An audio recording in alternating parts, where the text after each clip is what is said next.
그래서 아무리 재료가 명품 한우라 할지라도 우리 와이프라는 또 다른 인이 들어가는 순간 요리가 요단강을 건너는 거죠.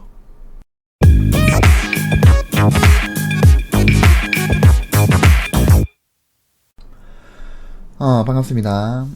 오늘은 일목균형표 34부 선행스팬 2 2편입니다. 지난 시간에는 우리가 이 예측이라는 주제로 선행스팬 2를 공부해봤습니다. 그죠? 오늘은 이 선행스팬 2가 가지는 가장 순수한 의미, 거기에 대해서 이야기를 해보겠습니다. 바로 들어가 보죠.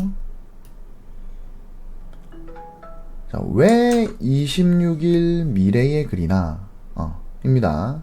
우리 선행스팬 2가 이 반값선이라는 거는 배웠습니다. 근데 이 52일의 이 반값선을 왜 미래 26일 미래에 그려나가는가에 대한 이야기입니다. 챕터 1, 사실 오늘은 챕터 1밖에 없습니다. 자, 일목의 철학은 불교에서 시작되었다. 말 그대로 이 일목의 철학은 이 불교라는 사상적 토대에서 만들어졌습니다. 일목 이론을 만든 일목산인, 즉 호소다 고이치가 이 불교 신자였던 거예요. 독실했다고 합니다.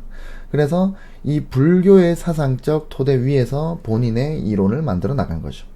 자, 그럼 과연 어떠한 이 불교의 사상이 일목의 철학에 녹아들었느냐? 바로 인과법, 인과율입니다. 불교의 가장 기본적인 세계관이라고 할 수 있는 이 12처설이라는 게 있어요.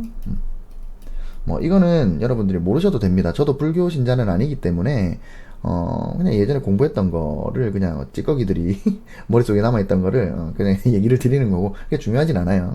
그냥 이런 일목균형표의 어떤 그 불교적 사상, 어떤 철학 맥락을 이해해야만 우리가 이제 어떤 지표를 쓰기 위해서는 그 지표를 이루고 있는 철학을 이해를 해야 되거든요. 그래서 이제 그런 어떤 기본적인 철학을 여러분들께 전달해 드리기 위해서 제가 말씀을 드리는 거지, 이게 시험 문제 나오는 것도 아니고, 이걸 안다고 이걸 모른다고 주식을 하는 데 있어서 크게 차이가 있는 건 아니기 때문에 그냥 요렇다 라고만 아시면 되겠습니다. 여튼 계속 얘기를 해보면 이 불교는 12처설이라는 게 있어요. 여기에 입각을 하면 주체적 인간, 그리고 객체적 대상이라는 게 있습니다. 객체적 대상. 그리고 이 주체적 인간과 객체적 대상 사이에는 서로 법칙이 존재하게 됩니다. 법칙이 존재하게 돼요. 12처설에서 이 주체적 인간을 요거를 의지라고 표현을 합니다. 의지라는 말로 표현하고, 객체적 대상을 법이라고 표현을 해요. 그리고 인간은 이 능동적 작용. 그러니까 뭡니까? 인간은 스스로 어떤 작용을 한다는 거죠. 능동적으로. 능동적 작용을 하는 힘을 가지고 있고, 이 힘이 객체적 대상에 가해지면, 그러면 그 대상은 이 능동적 작용, 인간이 한 능동적 작용에 의해 발생한 이 힘에 상응하는 필연적 반응이 나타난다. 이게 인과법인 겁니다. 그러니까 주체적인 인간이 본인의 의지를 가지고 어떠한 능동적인 작용을 일으켜서 그 힘으로 객체적 대상에게 필연적인 반응을 나타나게 한다, 이 말입니다. 요거는 이제 요게 이제 인간이고, 이게 자연이 되겠죠. 근데 인간과 자연물 사이에는 말할 필요도 없고, 객체적 대상이 또 인간이 될 수도 있는 거예요. 인간도 자연의 일부니까요. 그죠? 이제 불교의 사상에서는 그렇습니다. 그래서 인간이 인간에게 그렇게 본인의 의지로 능동적 작용을 일으켰을 때, 그때 필연적 반응이 이 대상에서 나타난다. 객체적 대상은 자연이 될 수도 있고 인간이 될 수도 있다. 이런 말입니다. 쉽게 말해서 이런 거예요. 남이 저한테 잘해주면 나도 그에게 잘해주지 않을 수가 없죠. 그리고 남이 내게 나쁘게 대하면 나도 그에게 나쁘게 대하는 게 인지상정이라는 겁니다. 즉 남이 나에게 잘 대하느냐 잘 대하지 못하느냐 나쁘게 대하느냐 좋게 대하느냐 나쁘게 대하느냐는 그거는 그 남이 그 하나의 주체적 인간으로서 의지를 가지고 능동적인 작용을 하는 거죠. 나를 좋게 본다 나를 나쁘게 본다. 그렇게 했을 때 이 힘이 반영이 돼서 이 객체적 대상인 내가 그 남에게 필연적 반응이 나타나는 거죠. 그 사람이 나에게 좋게 좋게 하면 나도 좋게 나쁘게 하면 나도 나쁘게. 그게 이제 인과라는 겁니다. 그래서 인간의 의지적 작용, 이 의지적 작용, 의지적 능동적 작용, 요게 이제 원인이 되는 거고. 그래서 원인이 돼서 어떤 힘이 어떤 인과의 법칙을 타고 갔을 때, 그때 이제 객체적 대상의 어떤 필연적 반응, 요거를 결과라고 얘기를 합니다. 그래서 원인이 있으면 결과가 있다 이 말입니다. 인과죠. 불교에서는 인간의 이런 의지적 작용, 이거를 업이라고 하고, 그 다음에 객체적 대상의 필연적 반응을 보라고 합니다. 그래서 불교에서는 업보가 있는 거죠. 여러분 들어보셨죠? 이게 불교 용어입니다. 그래서 일목산이는 일목의 철학들, 이 철학들 중에서 이 하나의 축을 바로 이 불교의 업보, 이 업보, 즉 인과율의 관점에서 바라보고 만든 거죠. 자, 그러면 이 인과율이 차트에서 어떻게 나는지 한번 살펴보도록 합시다. 자, 현재 이 차트는 이제 시세가 이렇게 올라가서 선행스팬 2를 만나고 그 다음에 저항을 받아서 이렇게 떨어지는 포인트, 요 포인트를 제가 가져온 겁니다. 자, 시세가 선행스팬 2를 이렇게 만나는 이 시점에서 이 여기에 있는 이 선행스팬 2는 이미 26일 이전에 이 캔들이 이 부분에 있을 때, 그러니까 요게 없었을 때, 캔들이 요렇게 진행이 됐을 때 이미 여기에 선행스팬 2가 이미 그려져 있었던 겁니다. 그죠? 왜? 지금 예를 들어서 현 시점이 이날이라 그러면, 요 날이라 그러면은 직전 52일에 최고가와 최저가의 정중앙값이 0.5%포인트죠? 0.5포인트, 그러니까 50%포인트. 여기에 원래는 요 자리가 반값인데, 이 반값을 26일 미래에 그려놨기 때문에 여기에 실제로 캔들이 도달한다 하더라도 이거는 미리 26일 전에 이미 그려져 있던 자리인 거죠. 그죠? 자, 그런데 현재 시세가 이 선행스팬 2에 붙었다. 이거는 그럼 반대로 얘기하면 이 26일 전에 요 날짜에서 바라본 기존 지난 52일의 힘의 균형과, 그죠? 힘의 균형과, 그리고 26일이 지난 오늘의 캔들이 만나는 겁니다. 그죠?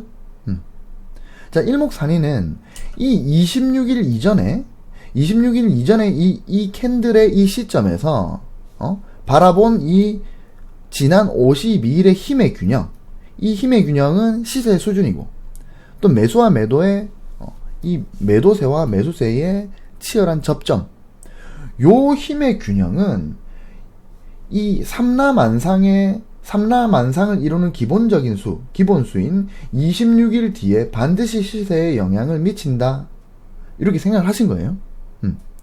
26일 전에 다시 26일 전에 요 캔들에서 바라본 지난 52일의 이 반값, 이 힘의 균형은 요거는 일종의 인이다.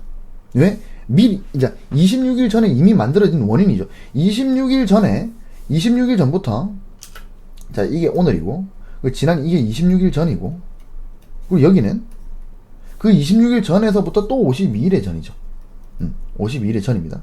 그러면 여기서부터 캔들이 이렇게 내려왔단 말이에요. 뭡니까? 이건 상당히 엄청난 매도세죠. 매도세의 어떤 힘이고, 매수세는 적었죠. 눈으로 봐도 이렇게 쭉 내려오잖아요. 그럼 이제 강력한 매도세가 있었다. 그리고 여기는 개인들은 다 물려나갔겠죠.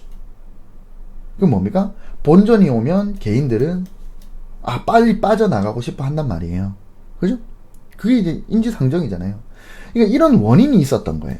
이 원인이 뭐다? 이 원인이 이 선행스팬2의 이 하락으로 지금 표현이 된 거예요. 이 하락의 원인. 그러니까 이 하락했다는 것, 그 인이 요렇게 선행스팬2의 하락으로 만들어졌고, 그래서 이 시점에서 바라봤을 때의 기존의 시세는 엄청난 강력한 매도의 힘이 있었고, 근데 이 우주 삼라만상을 이루는 기본 수인 26일이 지나서 이 캔들이 이렇게 부딪혔을 때는 이때의 어떤 매도의 매물, 그게 작용을 한다. 26일 뒤에 작용을 한다. 이렇게 생각을 하신 겁니다. 그래서 이 26일 전에 바라본 기존 52일의 추세, 이거는 인이 되고, 그 다음에 여기서 저항을 받는 거는 과가 된다는 거예요. 지금 뭐다? 이거는 나중에 여러분들 제가 시간론 말씀드릴 때 배울 건데, 이게 26일이면은 이제 1기의 이 기본 수치거든요. 기본 수치. 요거랑 정확하게 같지는 않죠. 여기도 좀 얼추 비슷하죠. 여기서 이렇게 요 저점에서 요 고점까지 한 26일 정도 되겠죠. 1, 2, 3, 4, 5. 20한 4일 정도 되겠네요. 그럼 플러스 마이너스 1, 2 이 정도면은, 그래서 여기서 1기 요만큼의 지금 저항받고 떨어지는 거죠. 그럼 여기가 변화일이다. 이건 나중에 배우실 겁니다. 여튼 그래서 일목의 철학은 그게 중요한 건 아니고, 여기에 이게 원인이 된, 이게 인이고, 이걸로 인해서 우주 삼라만상의 기본 수인 26일이 지나서 캔들이 만났을 때 요게 과로서 나온다. 그래서 여기서 이렇게 저항을 받는 거는 이게 뭔가 있는 게 아니라, 여기서 뭔가 새롭게 어떤 매도세가 들어온 게 아니라, 요렇게 진행이 되었던 그때의 어떤 현상이 여기에 영향을 미친다. 매물이겠죠, 매물이겠죠. 여기서 누군가 이렇게 거래를 했고, 거기에 중앙값이었고, 그죠? 그러면 이제 거래의 중앙 핵심 값이 되는 거죠. 요렇게 인과의 법칙이 만들어지게 된다라고 생각을 하신 것 같아요. 실제로 이 반값선은, 지금 이거는 26일 이제 앞으로 밀어놨지만, 이 반값선은 일종의 매물이라고 봐도 무방해요. 전환선이나 기준선도 마찬가지입니다. 거래량이 들어가 있진 않지만, 이 매수가 최대한 밀어냈던 지점과 매도가 최대한 아래로 눌렀던 지점의 정중앙값이기 때문에, 이 매수의 힘과 이 매도의 힘, 그 힘의 극의 극, 정중앙이 되는 거고, 그거는 그 기간 동안의 어떤 핵심 거래값이 되는 겁니다. 그리고 그 라인에서 지지와 저항이 나오는 이유가 바로 이 라인 자체가 매물 라인의 역할을 하기 때문이다, 이 말입니다. 일목산인은 그래서 이 반값선에 이제 우주의 삼라만상의 기본이 되는 수들 중 하나인 1기에 해당하는 숫자인 26일, 이 간격을 띄워놓고, 그래서 과거에 있었던 이게 인으로서 작용을 하고, 이 능동적인 작용, 시세의 하락, 요 하락, 아니면 어떤 시세의 상승, 시세 움직임, 요게 인이 되어서 그게 능동적 작용을 해서 과로서 필연적인 반응을 일으킨다라고 생각을 하신 겁니다. 자, 그런데 여기 좀 중요한 게 있습니다. 자, 다음 장을 한번 봅시다. 자, 과는 인의 영향을 받지만 절대적이진 않다, 이 말입니다. 자, 아까 이제 제가 누군가 나를 싫어하면 나도 그 사람을 싫어하게 되는 게 인지상정이라고 그랬죠. 근데 누군가 나를 싫어한다고 해서 내가 그를 반드시 싫어하는 건 아니죠. 누군가 나를 싫어하지만 나는 그 사람을 싫지 않을 수가 있잖아요. 이게 어렵나요? 이게 다른 예로 들어보면 자, 명품 한우가 있습니다. 설날이니까. 자, 명품 한우가 있는데 명품 한우가 인이 되는 거예요. 자, 명품 한우로 요리를 하면 그러면 뭐다? 맛이 있다. 그죠? 명품 한우니까 재료가 명품 한우인데 당연히 맛있겠죠. 그럼 이게 이제 인이 되는 거고, 이게 과가 되는 겁니다. 명품 한우가 있기 때문에 그걸로 요리를 하면 맛이 있는 거예요. 자, 근데 우리 와이프가, 자, 우리 와이프 씨가 명품 한우를 가지고 명품 한우를 가지고 요리를 하면 맛이 없어요. 맛이 없습니다. 이것도 당연한 거예요. 자, 명품 한우를 쓰는 주체가 우리 와이프이기 때문인 거죠. 그럼 여기서는 요것도 인이고 요것도 인이고 요거는 과로 나타나는 겁니다. 그죠? 인이 두 가지가 되죠. 매우 긍정적인 원인인 명품 한우가 있고 특수한 요리 실력을 가진 우리 와이프가 매우 부정적인 원인으로 존재를 하게 되는 겁니다.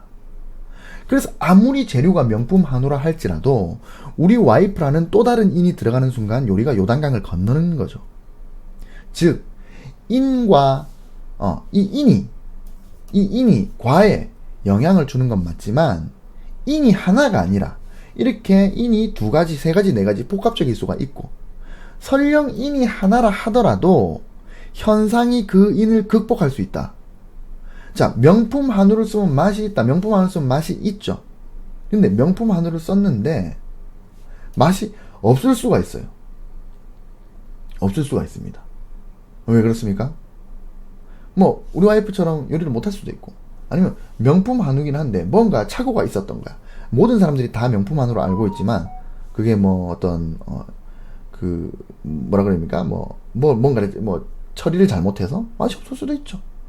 그래서 과가 인에 영향을 미치는 건 맞지만 영향을 받는 건 맞지만 이 절대적이지는 않다. 아시겠죠? 자, 이게 무슨 말이냐? 이걸 차트로 보시면 자, 시세가 분명히 시세가 26일 전에 만들어져 있던 이 인, 즉 선행스팬 2와 만나면 일단은 이렇게 저항, 이렇게 밑에서 올라가서 만나니까 저항, 아니면 위에서 이렇게 선행스팬 2가 이렇게 있는데 시세가 요렇게 온다면 지지, 요거를 기대하는 게 맞습니다. 왜냐하면 앞에 인이 있었기 때문에 일단은 그렇게 기대하는 게 맞아요. 근데 뭐라 그럽니까? 제가 기대를 하는 겁니다. 확신을 하는 게 아니라. 자, 이렇게 올라가 있다면 여기서는 저항을 받을 수도 있어. 저항받을 가능성이 돌파할 가능성보단 높아 라고 일단은 저항을 기대를 하는 거예요. 여기서는 지지를 기대를 하게 되는 거죠. 이게 맞긴 해요. 근데 무조건 여기서 저항이 나오거나 무조건 지지가 나오는 거는 아니다. 즉 돌파가 된다는 겁니다. 여기도 지지를 받지 못하고 하락 돌파, 이탈이 된다는 거예요. 그죠? 자, 과거에 인이 있습니다. 과거에 인이 있는데 이거를 자 뛰어넘었다. 돌파했다. 자, 이거는 현재의 시세가 과거의 52일의 추세, 그죠? 이 52일의 추세가 이렇게 26일 미래에 그려지고 있는 거잖아요. 그 52일의 추세를 돌파했다. 이거는 추세의 반전이다. 라고 판단을 하게 되는 겁니다. 이게 바로 시세의 구름대 돌파인 겁니다. 요런 거죠. 이게 바로 구름대 돌파인 거예요. 여러분들 뭐 인터넷이나 뭐 이런 거 보면 뭐 구름대를 돌파하면 사고, 구름대를 이탈하면 팔아라. 뭐 이런 얘기 많이 들어보셨죠? 이제 그런 원리인 거예요. 기존에 만들어져 있던 26일 전에 계속 찍어줘 26일 전에 이미 이렇게 만들어서 찍어 내려오던 이 52일의 힘의 균형을 현재의 시세가 돌파를 했다. 그럼 뭡니까?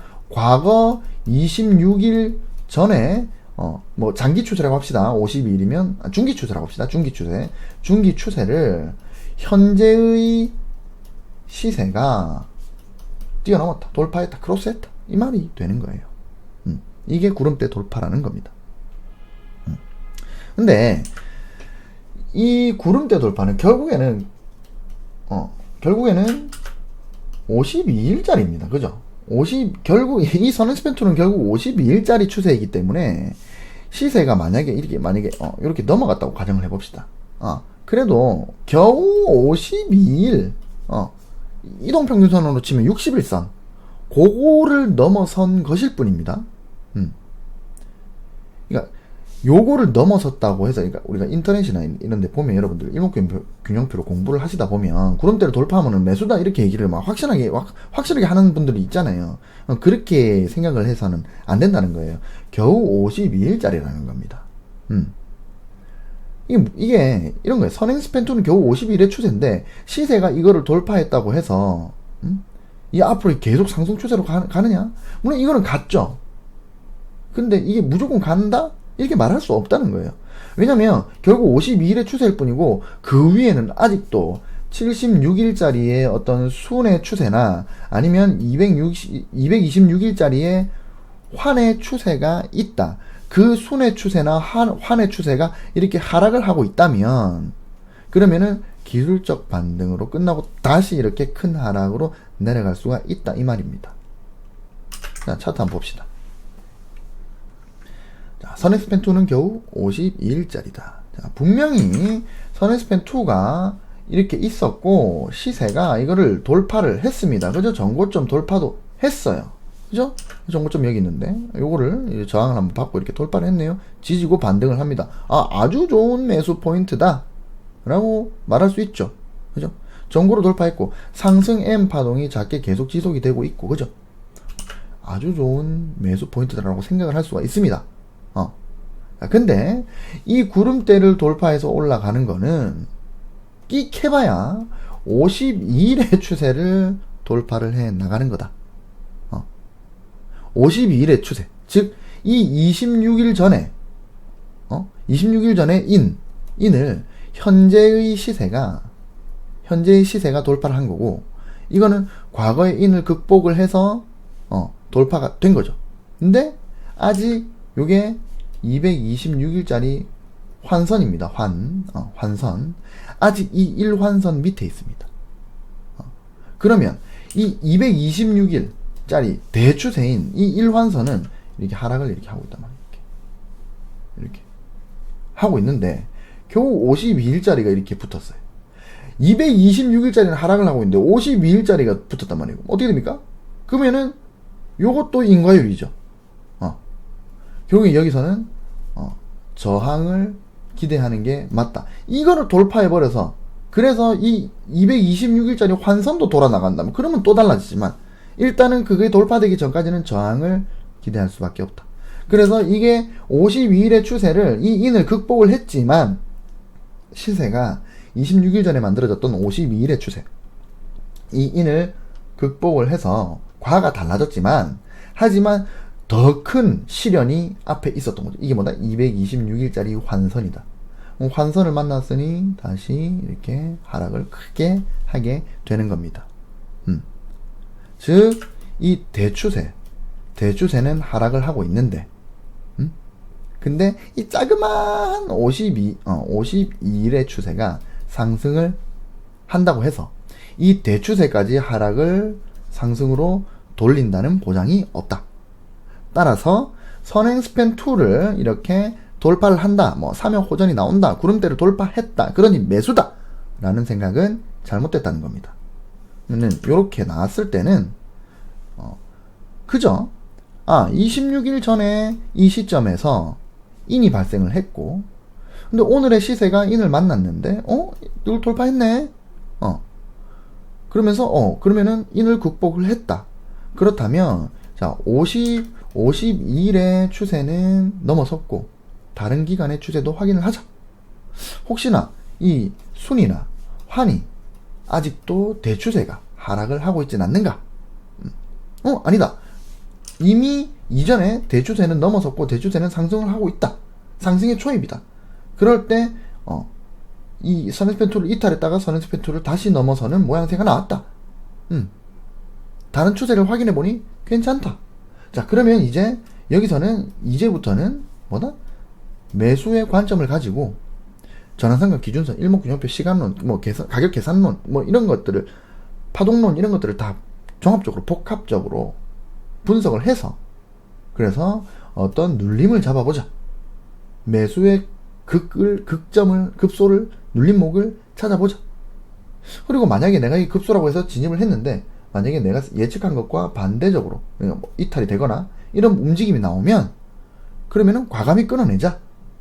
왜?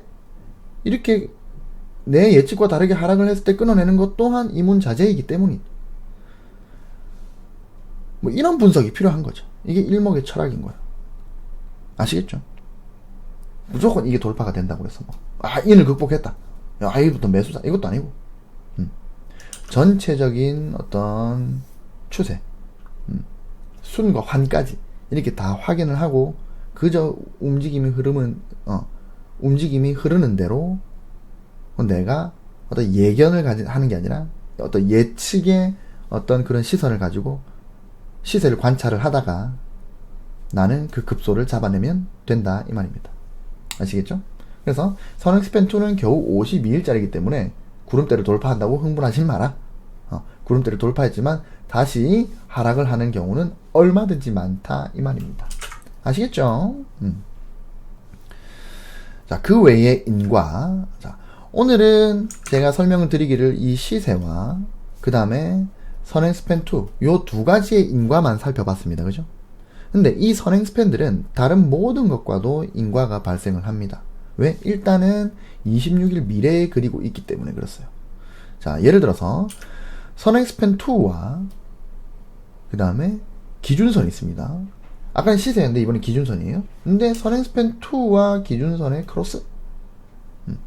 요거는 뭡니까? 요 날은 뭡니까? 26일 전에 이미 그려놓고 있는 거죠. 그리고 이 기준선은 실제 오늘 진행되는 기준선입니다.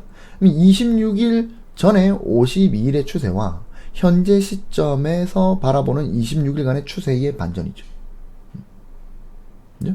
그리고 요거는 전환선과 선행스팬2의 크로스입니다. 이거는 기준선과 기간만 다를 뿐이지, 기준선이 26일이고 전환선 9일이니까 이 기간만 다를 뿐이지 맥락이 같아요. 특히 전환선의 경우에는 이게 9일의 힘의 균형이기 때문에 26일의 기준선은 이렇게 횡보 상승 이걸 계속 이어가고 횡보하라 이런 걸 계속 이어간다면 전환선은 올라갔다 내려갔다 왜 9일짜리니까 변동이 심하죠. 오늘 지난 시간에 배웠습니다. 아주 재미없는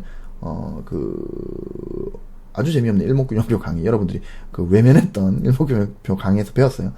이렇게 왔다 갔다 거의 자주 이제 이 변화가 심하다 이 말입니다. 전환선이 기준선에 비해서. 그런데 만약에 이 구름대 위에서, 그러니까 우리가 구름대라고 표현하는 이 저항밴드, 이 선행스팬2나 1, 이 위에서 전환선이 이렇게 돌아나가는 모습. 이거 뭡니까? 시세가 돌아나가는 거는, 시세는 그냥 하루만 딱 돌아나가면은 이 선행스팬2에서 돌아나가는 거지만, 전환선이 돌아나간다는 거는 뭡니까? 9일의 힘의 균형이 돌아나가는 거죠. 이거는 시세가 요 위에서 전환하는 것보다 좀 더 신뢰도가 있다. 시세가 구름대에서 지지받는 것보다 신뢰를 더 할 수 있다. 이 말입니다. 52일의 어떤 추세 위에서 9일의 추세가 돌아나간다? 눌림인 거죠. 그죠? 자, 그리고 요거는 똑같이 선행스팬2입니다. 요 두 선은 똑같이 선행스팬2인데 요거는 26일 미래에 그려놓은 선행스팬2고 요거는 당일에, 그러니까 26일 미래로 밀어놓지 않은 당일에 표현하고 있는 선행스팬2예요. 그러니까 선행스팬2가 아니지. 그러니까 요거는 52일의 반값선이고 요거는 52일의 반값선을 미래에 밀어놨다 그래서 이거는 선행스팬2가 되는 겁니다. 근데 선은 똑같아요. 그죠? 두 선은 똑같습니다. 자, 근데 만약에 이 두 선이 크로스를 한다면 이거는 이제 과거 26일 전에 52일의 추세를 현재 그려놓은 선행스팬2, 이 선을 현재 52일의 추세가 반전을 시킨 거죠. 이거는 뭐다? 모멘텀이다. 모멘텀의 전환이다. 그죠? 왜냐면 과거의 추세를 현재의 추세가 넘어선 거잖아요. 과거의 52일의 추세를 현재의 52일의 추세가 넘어섰다. 추세 반전인 겁니다. 가장 확실한 추세 반전인 거죠. 그죠? 심지어 선행스팬 1을 원래는 여기에 그리고 이렇게 그려 나가야 되는데 이 선행스팬 1을 미래에 그리는 게 아니라 이제 현재에 그리게 한 후에 이 26일 전에 미리 그려져 있던 다 같은 차트입니다. 이게 다 같은 차트인데 26일 이전에 미리 그려져 있던 선행스팬 2와 그 다음에 현재 그리고 있는 선행스팬 1, 이 1이 이제 크로스를 한다. 그러면은 이거는 전환선보다는 약간 느리긴 하지만 그만큼 가짜 신호가 덜한 반등 포인트를 잡아낼 수 있다. 선행스팬 1은. 선행스팬 1은 전환선과 배우실 거지만 그다음에 기준선의 정중앙값이죠. 그러면 기준선보다는 더 움직임이 많고 전환선보다는 약간 움직임이 덜 하겠죠. 그렇기 때문에 가짜 신호가 조금 적다, 전환선에 비해서. 그래서 이 선행스팬 1이 이렇게 돌아나가는 이럴 때가 큰 눌림목이 될 가능성이 있다. 그죠? 그래서 이 인과라는 거, 과거에 미리 원인이 됐던 이 선행스팬 2, 이 선행스팬 2와 어떤 거를 비교를 하느냐에 따라서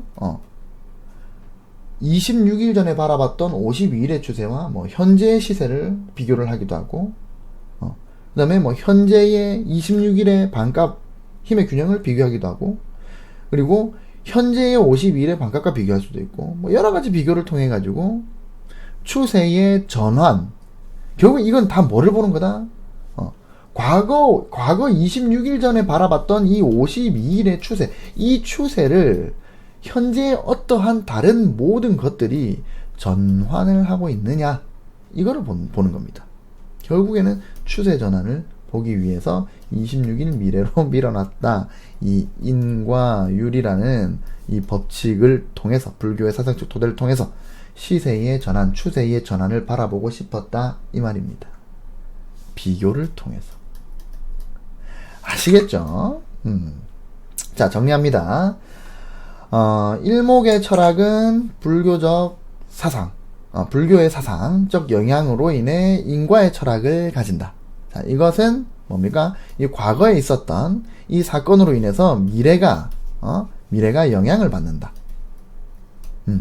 라는 의미이며, 이 선행스팬 2는 즉 52일의 반값선을 26일 미래에 그려놓음으로써 이 시세가 이 선과 만날 때 그 인과관계를 살펴보는 것이다. 아시겠죠? 자, 우선적으로는 이 저항이나 지지, 즉 선행스팬 2가 이렇게 있고 시세가 이렇게 부딪혔을 때, 요때는 저항, 이렇게 선행스팬 2가 시세를 이 간섭하는 거를 기본으로 하지만, 만약에 이게 돌파가 될 경우에는 시세가 과거의 인을 극복한 것으로 간주를 하고 그 결을 따라서 분석을 다시 합니다. 그리고 만약에 이 인을 극복을 했다 하더라도 중요한 거는 겨우 52일짜리라는 거예요. 선이기 때문에 구름대를 돌파하면 매수다. 이렇게 생각하는 거는 비합리적인 생각이다. 이런 생각을 하면 안 된다. 구름대가 돌파가 됐다면 그보다 큰 어떤 순이나 아니면 이 추세까지 확인을 하면서 매매에 임해야 한다. 아시겠죠?